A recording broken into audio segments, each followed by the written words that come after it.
Paul.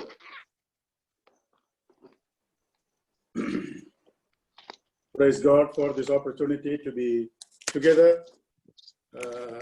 with all of you to look into God's word and study together for our godly edification. మన దైవ భక్తి క్షేమాభివృద్ధి కొరకై మరి మీ అందరితో కలిసి ఇలాగన దేవుని వాక్యం ధ్యానం చేయటానికి దేవుడు ఇచ్చినటువంటి చక్కని తరుణాన్ని బట్టి నేను దేవుని స్తుతిస్తున్నాను. By the grace of God, day before yesterday, we were able to cover a few verses from chapter 1 of 1 Timothy. దేవుని యొక్క మహాకృప వలన తిమోతి మొదటి పత్రికలో కొన్ని వచనాలను మనం ధ్యానం చేయగలిగాం మొన్నటి దినాన. In this personal epistle that is written to him by Apostle Paul, Timothy is encouraged to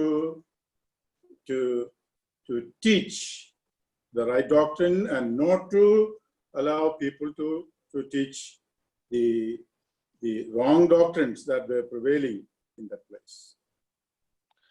తిమోతికి వ్యక్తిగతంగా రాయబడినటువంటి పత్రికలో అపోస్తలుడైన పౌలు గారు దుర్బోధ వైపు ఆకర్షించబడకుండా సరైనటువంటి బోధ మరి హిత బోధ వైపు మనసు పెట్టాలని హెచ్చరిస్తూ రాశాడు. This evening we will be looking from verse 18 onwards. ఈ రాత్రి వేళ మనము 18వ వచనం నుంచి ధ్యానం చేయబోతున్నాం. What Timothy has to apply in his personal life as to how he need to take heed of the things of God. ఒక దైవజనుడిగా Timothy వ్యక్తిగతంగా ఎలా ఉండాలి, దేవుని యొక్క క్రియలను లేదా దేవుని యొక్క కార్యక్రమాలను ఎలా ముందుకు నడిపించాలో ఆ విషయాల గురించి ఈ భాగంలో పౌలు గారు తెలియజేస్తున్నాడు. Doctrines are important. సిద్ధాంతములు ముఖ్యమైనవి.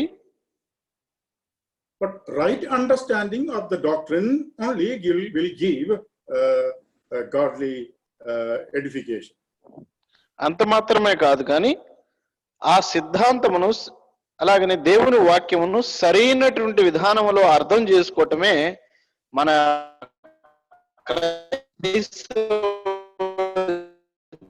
జీవితంలో విశ్వాస.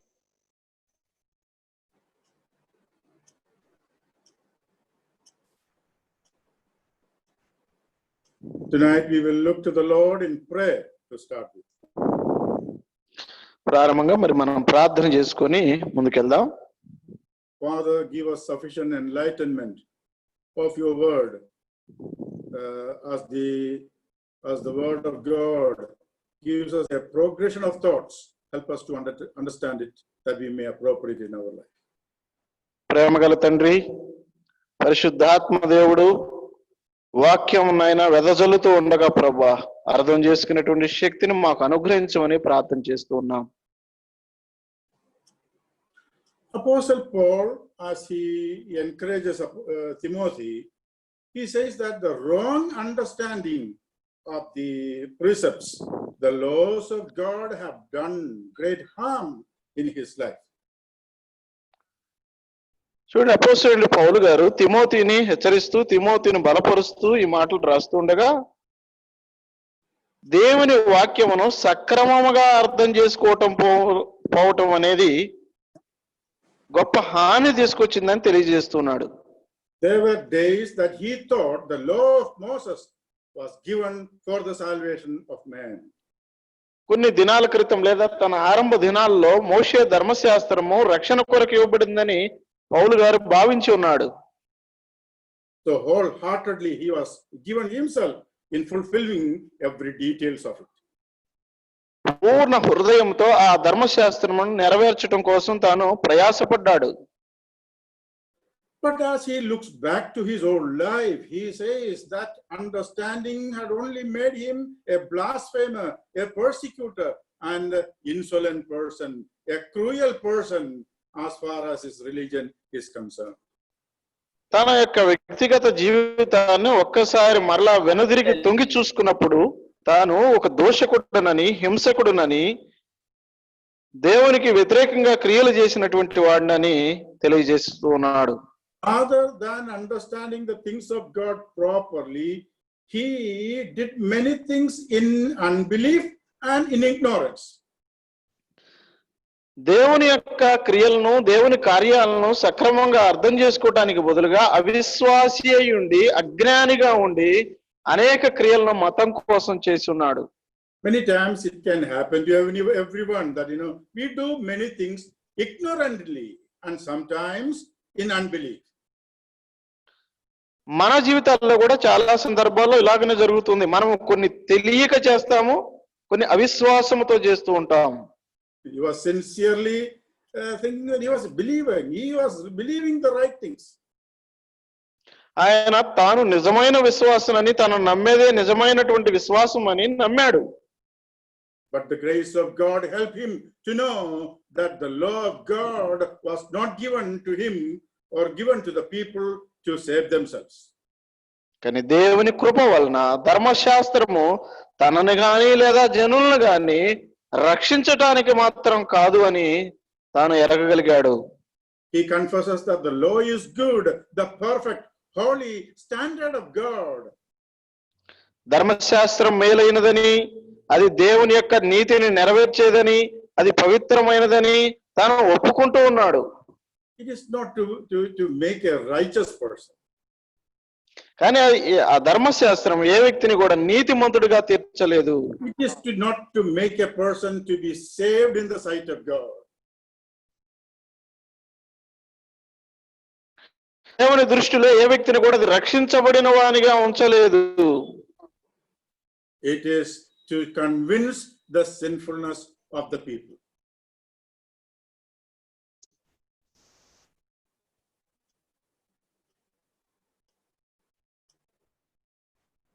Hello. It only convicts people. Like, it tells us where the fault of the life is. అది ప్రజలను కేవలం వారి జీవితంలో ఎక్కడ తప్పిపోయారు, వారి జీవితానికి ఉన్న సమస్య ఏంటో మాత్రమే తెలియజేస్తేగా ఉన్నది. Oh, but there is a day that he realized that a gospel, a savior, which will be saving him from the punishment that the law gives to him.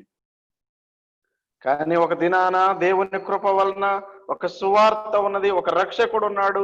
ధర్మశాస్త్రపు తీర్పు నుండి, ధర్మశాస్త్రపు శిక్ష నుంచి నన్ను రక్షించేది ఉన్నది అని ఒక రోజున ఆయన తెలుసుకోగలిగాడు.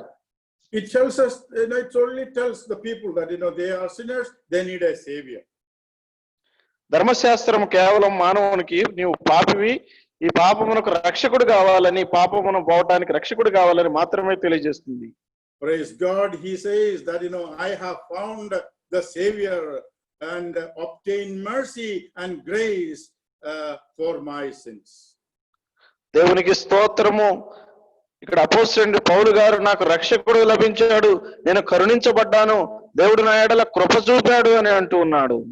What I deserve, what punishment I am supposed to have, God in his mercy taken it out from me. దేనికి నేను పొందనర్హుడినో, ఏ శిక్షకు నేను పొందనర్హుడినో, ఏ శిక్ష నేను పొందాలో దాన్ని దేవుడు నా దగ్గర నుంచి తన కృప ద్వారా తొలగించాడు అంటూ ఉన్నాడు. All the punishment that the law of God, the law of Moses, or law of God demanded from him, the Christ came, the grace of God fulfilled all that and performed all that for him. మోషే ధర్మశాస్త్రం ఏదైతే తన నుండి మరి ఎదురు చూస్తుందో, ఏదైతే తన నుండి కోరుతూ ఉందో, దానంతటిని కూడా యేసుక్రీస్తు వచ్చి దేవుని యొక్క నీతిని నెరవేర్చాడు సిలువలో అని చూస్తూ ఉన్నాం. Oh, such a mercy, such a long suffering that he experienced from the Lord. అంతటి కృప, అంతటి దీర్ఘశాంతమును ప్రభువు నుండి తాను అనుభవించాడు. And the grace of God tells us that it is the person, the Lord Jesus Christ, God himself, in whom you have to believe for eternal life. నిత్య జీవం కొరకు యేసు క్రీస్తు అను వ్యక్తి యందు మాత్రమే నీవు విశ్వాసం ఉంచాలని దేవుడు తెలియజేస్తున్నాడు. He alone is sinless. He alone did the sacrifice on the cross of Calvary for everyone. ఆయన మాత్రమే పాపము లేనివాడు, ఆయన మాత్రమే కల్వరి శిలువలో తను తాను బలియాగముగా అర్పించుకున్నటువంటి వాడు. He, by his grace, not only saved him and made him a child of God, entrusted the glorious gospel to him and put him in the ministry of preaching the gospel. తన కృప చేత ఆయన రక్షించడం మాత్రమే కాదు, కానీ మహిమా సువార్తను, ఆ రక్షణ సువార్తను ముందుకు తీసుకెళ్లేటువంటి బాధ్యతను అపోస్తలుడైన పౌలు గారి భుజాల మీద దేవుడు ఉంచాడు.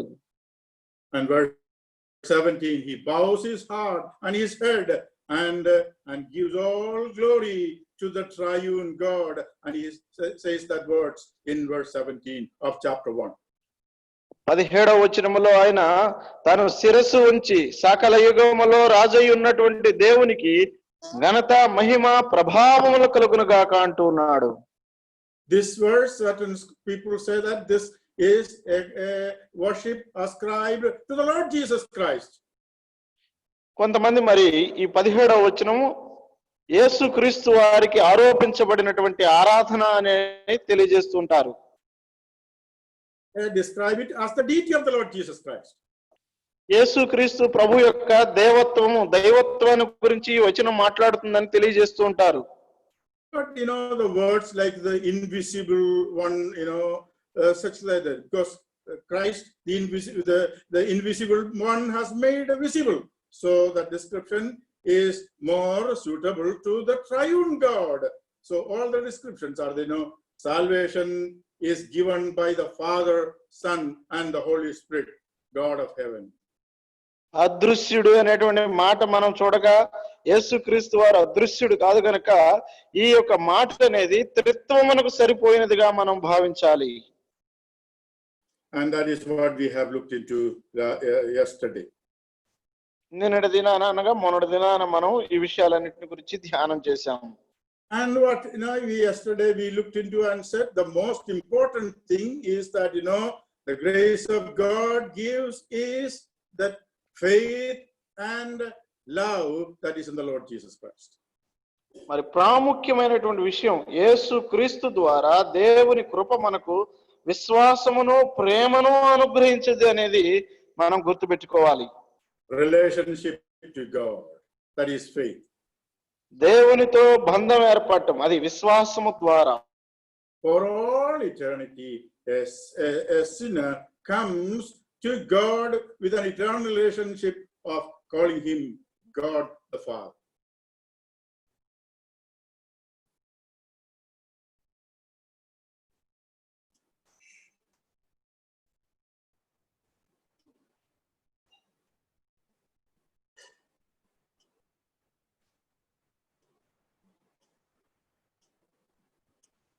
Hello. We have relationship with God. యేసుక్రీస్తునందు విశ్వాసం ఉంచుట ద్వారా మనము దేవునితో సంబంధాన్ని కలిగి ఉండగలుగుతూ ఉన్నాం. And at the same time we have relationship towards other brothers, relationship to God and relationship to other brothers. అదే సమయంలో దేవునితో సంబంధాన్ని కలిగి ఉండగలుగుతూ ఉన్నాం, అదే సమయంలో సహోదరులతో కూడా సంబంధాన్ని కలిగి ఉండగలుగుతూ ఉన్నాం. And that is the key of understanding, or the attitude, right attitude and relationship that a child of God has in his life. అయితే ఈ బుద్ధిని, ఈ గుణాన్ని, ఈ లక్షణాన్ని ప్రతి దేవుని పిల్లలు కలిగి ఉండవలసిన వారుగా ఉన్నారు. So that is the great blessing that gospel gives. It gives relationship to God and right relationship fellow beings who come to the saving knowledge of Jesus Christ. అయితే ఈ గొప్ప ధన్యతను సువార్తను నమ్ముట ద్వారా, సువార్త వలన క్రీస్తునందు విశ్వాసం ఉంచుట ద్వారా దేవునితో ఆ ప్రత్యేకమైన సంబంధము, అదే సమయంలో ఇతర విశ్వాసం ఉంచిన సహోదరులతో ప్రత్యేకమైనటువంటి సంబంధము, బంధము కలిగి ఉండగలుగుతున్నాం. And now to verse 18. ఇప్పుడు 18వ వచనం చూద్దాం. And he says that this charge I commit to you. నా కుమారుడు అయిన తిమోతి అక్కడ చూస్తా ఉన్నాం, ఈ ఆజ్ఞను నీకు అప్పగించుచున్నాను అని చివరి మాటలో. I give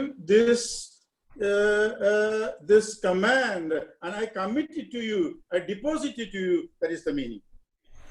ఇక్కడ ఈ ఆజ్ఞను నీకు అప్పగించుచున్నాను అంటూ ఉన్నాడు. Oh, it is a banking term, I deposit into your heart, into your life. ఇక్కడ బ్యాంక్లో మనం వాడతాం కదా, డిపాజిట్, ఖాతాలో జమ చేస్తూ ఉన్నాను అంటున్నాడు. That which is that very important to us, we go and deposit in the bank. మనం వెళ్ళి బ్యాంక్లో జమ చేస్తాం కదా. So what God asked Apostle Paul, now that command is given to Timothy and that command is committed to him.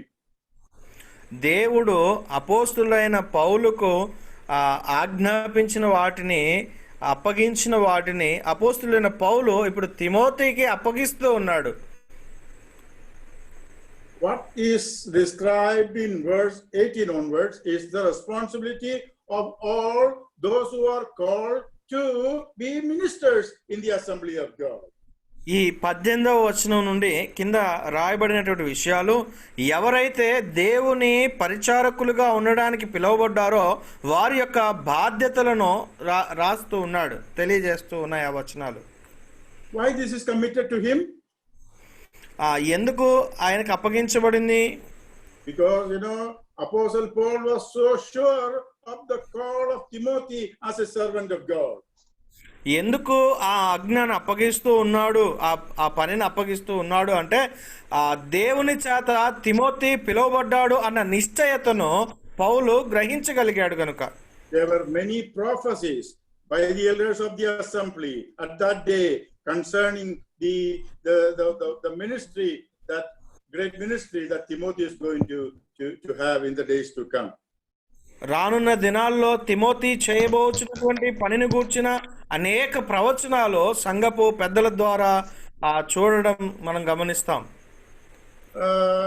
And chapter 4 verse 14, elders laid their hands and committed this young man to the work of the Lord. 4వ అధ్యాయం 14వ వచనంలో మనం చూస్తే, పెద్దలు హస్త నిక్షేపణము చేయగా ప్రవచన మూలమున నీకు అనుగ్రహింపబడి నీలో ఉన్న వరమును అలక్ష్యము చేయకము అంటున్నాడు. Oh, the Lord has given you spiritual gifts. ప్రభువు నీకు ఆత్మీయ వరములను ఇచ్చారు. And he has put you in the ministry. ఆయన నిన్ను పరిచర్యలో ఉంచారు. And because of that, take care of the commandments or the command that I give to you. కనుక నేను నీకు ఆజ్ఞాపిస్తున్న వాటిని నీవు జాగ్రత్తగా చూచుకొనుము అంటూ ఉన్నాడు. Why? ఎందుకు? Those who were careless about their life have destroyed their life. కొందరు వారి జీవితాలను పాడు చేసుకుంటూ ఉన్నారు. Look at verse 18. Please read, Kiran. Verse 18. Verse 18. 1వ అధ్యాయము 18వ వచనం. నా కుమారుడైన తిమోతి, నీవు విశ్వాసమును మంచి మనస్సాక్షి కలిగిన వాడవై నిన్ను గూర్చి ముందుగా చెప్పబడిన ప్రవచనముల చొప్పున ఈ మంచి పోరాటము పోరాడవలనని వాటిని బట్టి ఈ ఆజ్ఞను నీకు అప్పగించుచున్నాను అంటున్నాడు. He says now that they have a good warfare of the ministry that is given to you. నీకు ముందుగా అప్పగింపబడినటువంటి పరిచర్యలో మంచి పోరాటము పోరాడవలనని ఆజ్ఞాపిస్తూ ఉన్నాడు. In order to have a good warfare of Christian life and ministry, two things are very much essential. క్రైస్తవ జీవితంలో మంచి పోరాటమును పోరాడటానికి 2 ముఖ్యమైన విషయాలు మనం చూడగలుగుతాం ఇక్కడ. Number 1. మొదటిది a faith that is sincere and unhypocritical towards God. ఆ ఆ, మనము గమనించినట్లయితే ఆ, Sincere. ఆ, అక్కడ మంచి విశ్వాసమును చూస్తాం మనము, మంచి మనస్సాక్షి కలిగి ఉండడాన్ని. Number one is faith, that is the right doctrine. మొదటిది విశ్వాసము. A person, in order to be good in his life and ministry, he should have the accuracy of the doctrine. అయితే మొదటిగా ఒక వ్యక్తి మంచి పోరాటం పోరాడాలి అంటే తను విశ్వాసమును కలిగి ఉండాలి, యథార్థమైన విశ్వాసమును కలిగి ఉండాలి. And at the same time, not only he should have the right doctrine, but he should have a life in accordance to that doctrine. అంత మాత్రమే కాకుండా ఆయన ఆ వ్యక్తి యొక్క జీవితము సిద్ధాంతపరముగా ఉండాలి. That means as gifts are given, as opportunities are given, that is well and good, but at the same time he should be careful about his conscious life. That means his secret life. అయితే వరములు ఇవ్వబడ్డాయి, అన్నీ ఉన్నాయి. అయితే విశ్వాస జీవితంలో ఆ వ్యక్తి వాక్యానుసారమైనటువంటి జీవితాన్ని కలిగి ఉండాలి. That is very important that we study from God's word. అది దేవుని వాక్యంలో మనం చూస్తూ ఉన్నాం, అది చాలా ప్రాముఖ్యమైనది. Nowadays there are many gifted people, eloquent preachers and such kind of people are there. ఈ రోజుల్లో చాలా ప్రముఖులైనటువంటి వరము కలిగినటువంటి బోధకులు మనం చూస్తూ ఉన్నాం.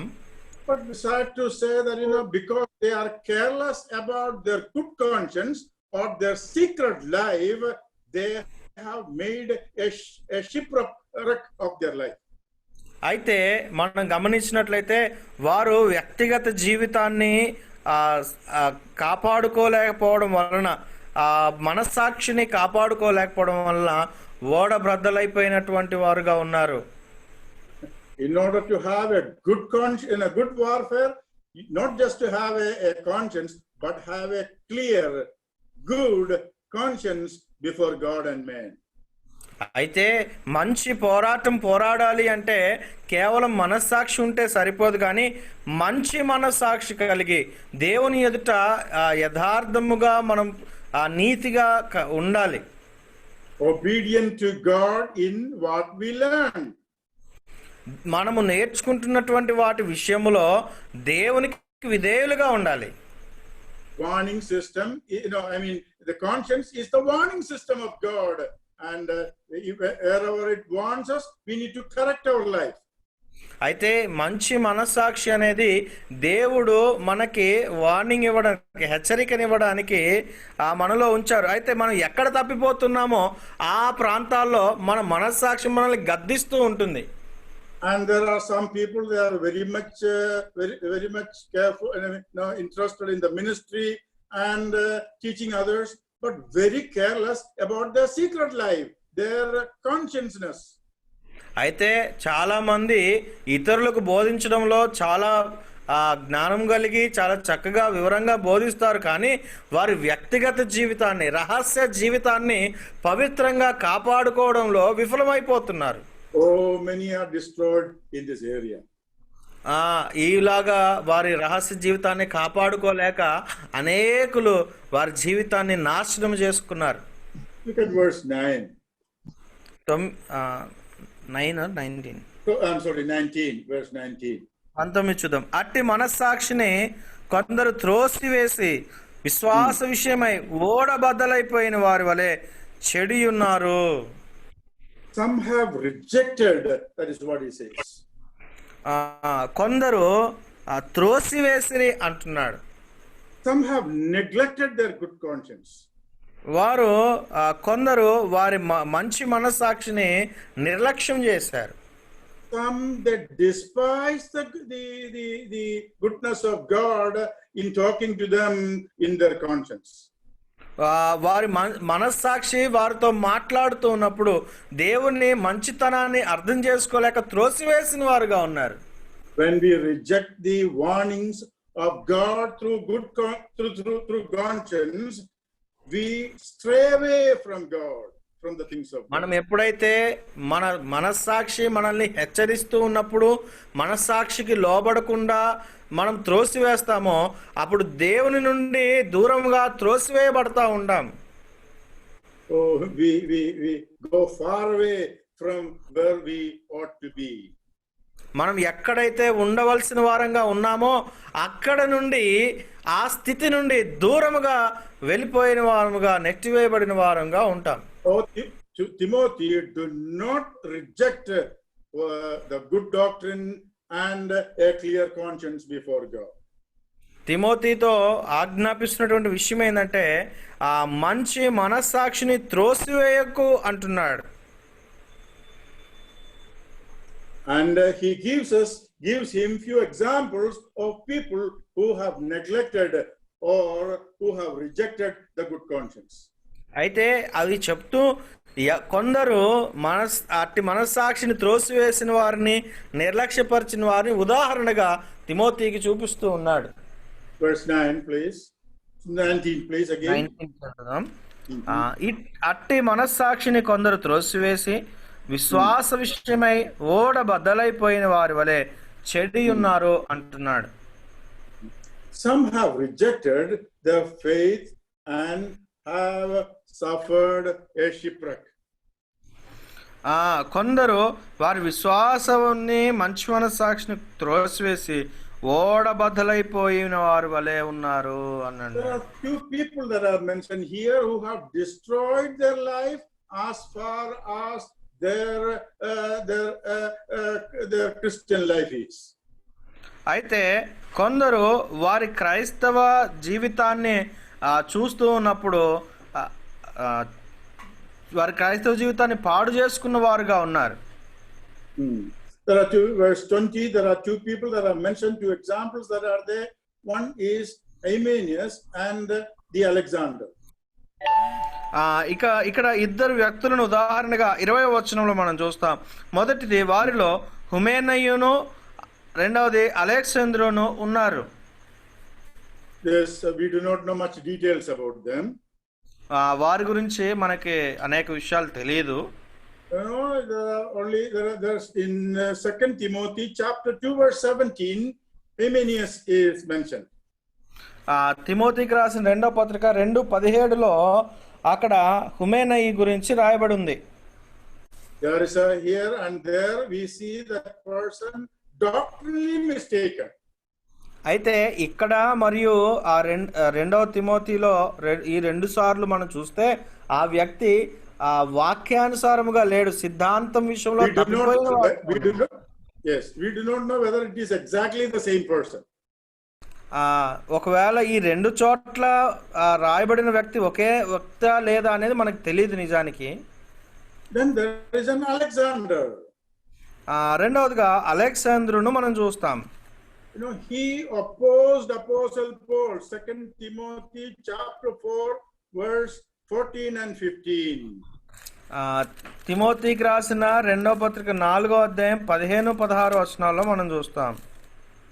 There, because the Alexander's name is so common, there it is mentioned that Alexander the coppersmith. అయితే ఈ 2 చోట్ల వివరించబడిన అలెగ్జాండర్ ఒకడైతే అతను కంచరివాడుగా రాయబడ్డది అతని గురించి. In the Bible there are other people, many Alexanders. There in Acts chapter 19 and verse 33, there's a person who opposed the work of Apostle Paul. అపోస్తుల కార్యాల గ్రంథం 19:33లో మరొక అలెగ్జాండర్ను చూస్తాం. ఆయన అపోస్తులైన పౌలు యొక్క పరిచర్యను ఆటంకపరిచిన వాడుగా ఉన్నాడు. Maybe the same person. ఒకవేళ ఈ వ్యక్తి కూడా ఆ వ్యక్తి అయి ఉండొచ్చు. Either because of doctrines or because of carelessness in their secret life, they have destroyed their life.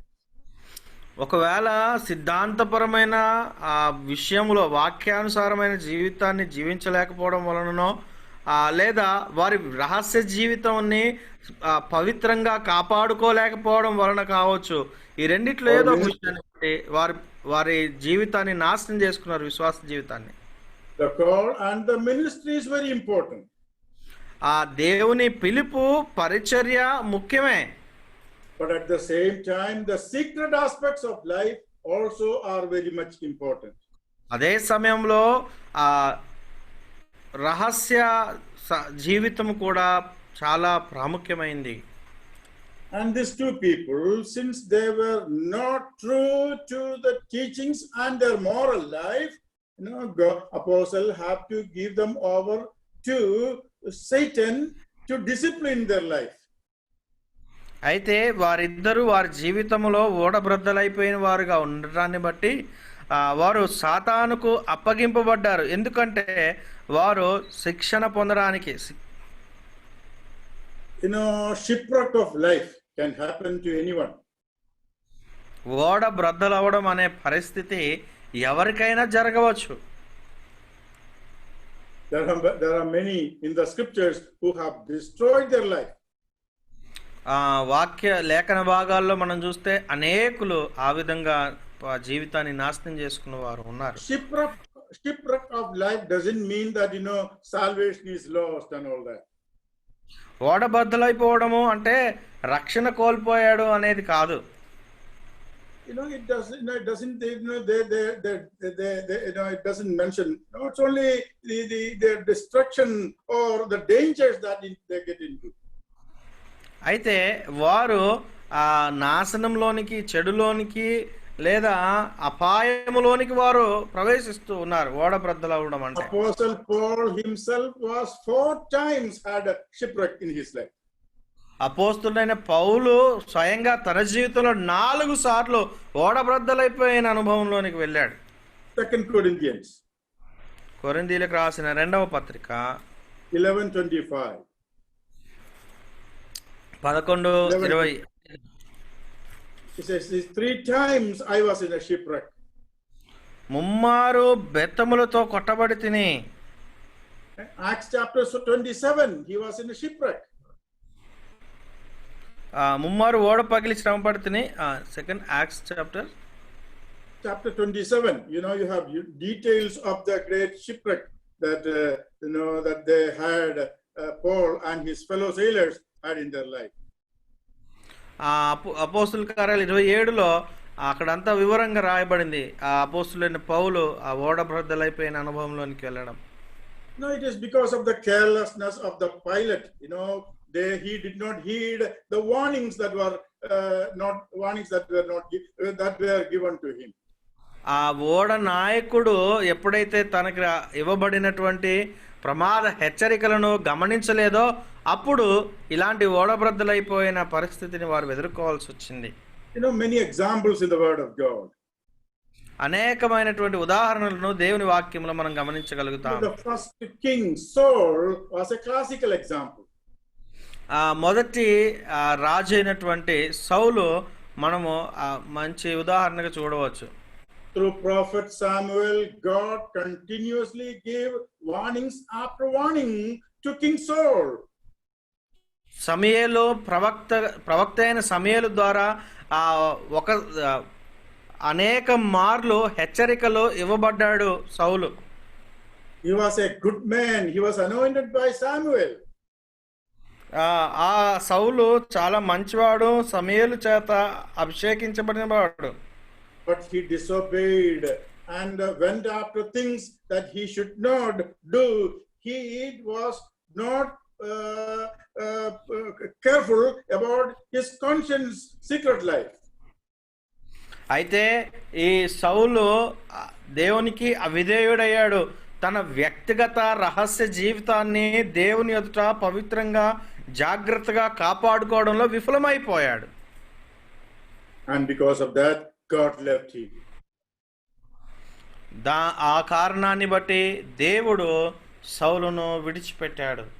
He went after witchcraft and other things that God hates. ఆ తర్వాత సౌలు వెళ్ళకూడని స్థలాలకు వెళ్ళాడు, ఆ విచ్ క్రాఫ్ట్స్ దగ్గరికి వెళ్ళాడు. God gave him up or handed him over to judgment, and he had to die in that way. ఆ కారణాన్ని బట్టి ఆ దేవుడు ఆ సౌలును తీర్పునకు అప్పచెప్పాడు, ఆఖరికి మరణం పాలైపోయాడు. God had to hand him over to Satan in a sense to discipline him. ఒక మాటలో చెప్పాలంటే తనను సరిచేయడానికి, శిక్షణ ఇవ్వడానికి ఆ సాతాను చేతికి దేవుడే అప్పచెప్పాడు సౌలును. A classical example is Judas Iscariot. Though he was with the Lord, he heard the word of God, but he didn't have a good conscience before God. మరొక ఉదాహరణ చెప్పాలి అంటే ఇస్కరియోతు యూదా ఆ దేవునితో ఉన్నాడు, నడిచాడు, సహవాసం చేశాడు, ఆయన ప్రభువుని మోసం చేశాడు. There are some who were careless with their doctrines. There were some careless with their moral life. చాలా మంది వారి యొక్క సిద్ధాంతాలను బట్టి ఏ సిద్ధాంతాన్ని వెంబడిస్తున్నారన్నది జాగ్రత్త లేకుండా ఉన్నారు, నిర్లక్ష్యంగా ఉన్నారు. If you come to Acts chapter 5, we have Ananias and Sapphira. అపోస్తుల కార్యాల గ్రంథం 5వ అధ్యాయంలోనికి వస్తే అననీయ సఫీరాలను మనం ఉదాహరణగా చూడవచ్చు. They had good beginning, they had good intention, they wanted to give things to the Lord. వారు ప్రారంభించినప్పుడు వారి ఆలోచనలు చాలా బాగున్నాయి, వారు ప్రభువుకి సమర్పణ చేయాలన్న ఆశ కలిగి ఉన్నారు. But they didn't have a faith plus good conscience before God. కానీ వారి జీవితంలో విశ్వాసము, దేవుని ఎదుట మంచి మనస్సాక్షి కాపాడుకోలేకపోయారు. What a sad thing, they have destroyed, made a shipwreck of their life. ఎంత దుఃఖకరమైనటువంటి విషయం, వారి జీవితంలో ఓడ బ్రద్దలైపోయిన అనుభవంలోనికి వచ్చారు. In 1 Corinthians chapter 5, మొదటి కొరింథీయులకు రాసిన మొదటి పత్రిక 5వ అధ్యాయంలో he is another believer. మరొక విశ్వాసిని మనం గమనించగలుగుతాం. He was very careful about his moral life. He was living with his stepmother. ఈ వ్యక్తి తన సాంఘిక జీవితాన్ని కాపాడుకోలేకపోయాడు. Very serious sins that he committed. ఎవరు చేయకూడని పాపమును తన తండ్రి భార్యతో చేశాడు. But he was not careful about keeping his conscience good and holy before God. దేవుని ఎదుట తన మనస్సాక్షిని మంచిగా కాపాడుకున్నట్లో విఫలమైపోయాడు ఈ వ్యక్తి. He became like a stray dog running away from the master. దేవుని ఎదుటి నుండి పారిపోతున్నటువంటి వాడుగా ఆయన ఉన్నాడు. Turn away and turn back to the purity of life. దేవుని వైపు, దేవుని పరిశుద్ధత వైపు తిరగాలి. What a sad thing. అయితే అతను దూరం అయిపోయాడు. ఎంత విచారకరమైన. An apostle had to hand that person, and the assembly had to hand them over to Satan. అయితే ఆ వ్యక్తిని సంఘము, అపోస్తలుడైన పౌలు సాతాను చేతికి అప్పగిపోవలసి వచ్చింది. So that's a great tragedy that happened to people. ఇలాంటి భయంకరమైనటువంటి దుఃఖకరమైన పరిస్థితులు ప్రజలకు జరుగుతూ ఉన్నాయి. Rejecting the matter of good conscience and turning it aside and turning away and slip away from it will bring only judgment of God upon our life. దేవుని యొక్క మంచి మనస్సాక్షిని త్రోసివేయడము, విశ్వాస విషయంలో ఓడబ్రద్దలైన వారుగా ఉండడం అనేది అది ఎంతో బాధాకరమైంది. అది మన జీవితాలను చెడుపు చేస్తుంది. Verse 19 he says, concerning their faith they have made a shipwreck. విశ్వాస విషయమైతే ఓడబద్దలైపోయిన వారి వల్లే చెడి ఉన్నారు అంటున్నాడు. And he says that I have delivered them to Satan, that they may not learn not to blaspheme. వీరు దూషింపకుండా శిక్షింపబడుటకై వీరిని సాతానునకు అప్పగించి తిని అంటూ ఉన్నాడు. That they learn not to speak blasphemous words. వారు దూషింపబడకుండా ఉండాలని. Blasphemous words, most often it is speaking evil of God. ఆ దేవుని గూర్చిన దూషణ మాటలు. That is the reference about that. But it can also be speaking evil against the fellow people. ఆ దేవునికి వ్యతిరేకంగా విరుద్ధంగా మాట్లాడడం అనేది అది ఆ దేవునికి మాత్రమే కాదు, ఇతర విశ్వాసులకు కూడా దుఃఖకరమైనటువంటి విషయమే. Oh, such a way that their lifestyle and their words are words of blasphemy. ఆ విధంగా వారి జీవితము, వారి నడవడిక, వారి ఆలోచనలన్నీ కూడా దేవ దూషణకరముగా ఉన్నాయి. And at the same time, they make their life so worse that others blaspheme God because of their life. అయితే దేవుణ్ణి బట్టి ఇతరులు దేవుని నామాన్ని దూషించడం అనేది చాలా దుఃఖకరమైనటువంటి విషయం. How is our life tonight? అయితే ఈ రాత్రి కాల సమయంలో మన జీవితం ఎలా ఉంది? This is a command committed to every child of God and everyone who serves God. ఇది దేవుని చేత ప్రతి దేవుని బిడ్డకు ఇవ్వబడుతున్నటువంటి ఆజ్ఞ. Never reject, never slip away, never turn away from good word of God and keeping a good conscience before God. అయితే దేవుని ఎదుట దేవుని వాక్య సిద్ధాంతాల ప్రకారం నడుస్తూనే దేవుని ఎదుట మంచి మనస్సాక్షి కలిగి విశ్వాసం కలిగి జీవించే వారంగా ఉందాం. Whether in the matter of doctrine or whether in the matter of faithful life or in the matter of money, we need to keep our conscience good and without what to say, accusation by the conscience. అయితే మనము దూషించే వారం కాకుండా, నిందించే వారం కాకుండా మనము మంచి మనస్సాక్షి కలిగి విశ్వాస విషయంలో ఎదుగుతూ జీవించవలసిన వారమై ఉన్నాం.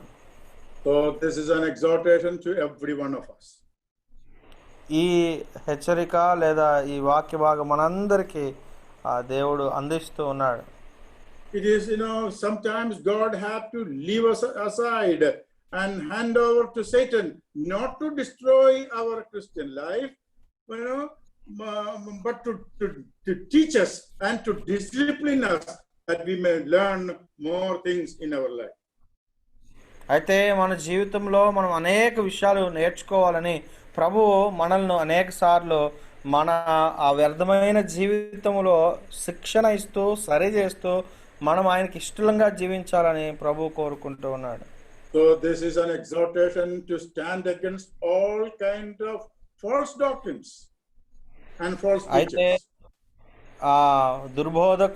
దుర్బోధనలను ఖండించడానికి మనం ఎంతగానో పని చేయవలసిన వారమై ఉన్నాం. If someone is careless about false doctrine and running after false teachers, they will make shipwreck of their life. Like ఎవరైతే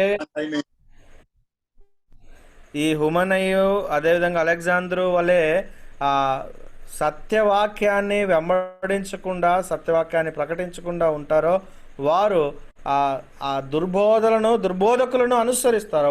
వారి జీవితాల్లో ఈ ఓడబ్రద్దలైన అనుభవాన్ని రుచి చూడవలసి ఉంటుంది. Wrong doctrines can only blasphemous words can produce in our life. Blaspheming God and blaspheming fellow beings. Sorry, again, please. The wrong doctrines, the false doctrines that we follow can only result in blasphemy towards God and blasphemy to our fellow believers. తప్పుడు సిద్ధాంతం దుర్బోధకులు అనేవారు మనల్ని ఎల్లప్పుడూ కూడా ఆ, దేవుని యందు విశ్వాసంలో నుంచి తగ్గించి దిగజార్చి మనల్ని ఓడబద్దలైపోయే అనుభవంలోనికి నడిపిస్తాయి. These are some of the things that the Spirit of God, through Apostle Paul, exhorted Timothy to follow carefully in their life. అయితే ఈ విషయాలు మరి అపోస్తలుడైన పౌలు తిమోతికి హెచ్చరికగా తను ఎదగటానికి బలంగా నిలబడడానికి రాస్తూ ఉన్నాడు. And pray that the few words that we have studied together bring glory and edification to our life, that will be true to the word of God and true in our secret life. అయితే ఆ ప్రభువారు తన వాక్యాన్ని మన హృదయాల్లో స్థిరపరిచి మన మంచి మనస్సాక్షి కలిగి కపటము కాని మంచి విశ్వాసముతో ప్రభువుని ప్రేమించడానికి మనకు సహాయం చేయను గాక. I think since there is very few more minutes, we will not go to chapter 2. సమయము అయిపోయింది కనుక రెండవ చాప్టర్లోకి మనం వెళ్ళట్లేదు. If anybody wants to ask some questions, they may take time to do that. ఒకవేళ ఎవరికైనా ప్రశ్నలు ఉన్నట్లయితే మీరు అడగాలనుకుంటే ఈ సమయాన్ని ప్రశ్నలు అడగడానికి ఉపయోగించవచ్చు.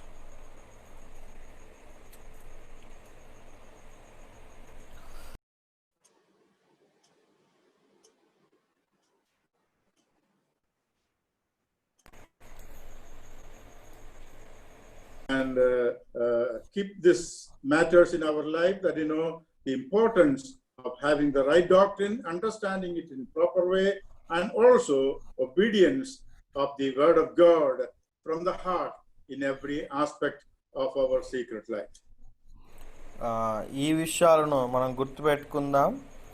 ముఖ్యంగా మంచి మనస్సాక్షి కలిగి విశ్వాసం కలిగి జీవిస్తూ దేవునికి విధేయులంగా, దేవునికి ఇష్టంగా, దేవుని మాట వినేవారంగా ముందుకు కొనసాగాలి. Thank you. God bless you all. దేవుడి మాటలు దీవించుగాక. అందరికీ వందనాలు. Thank you.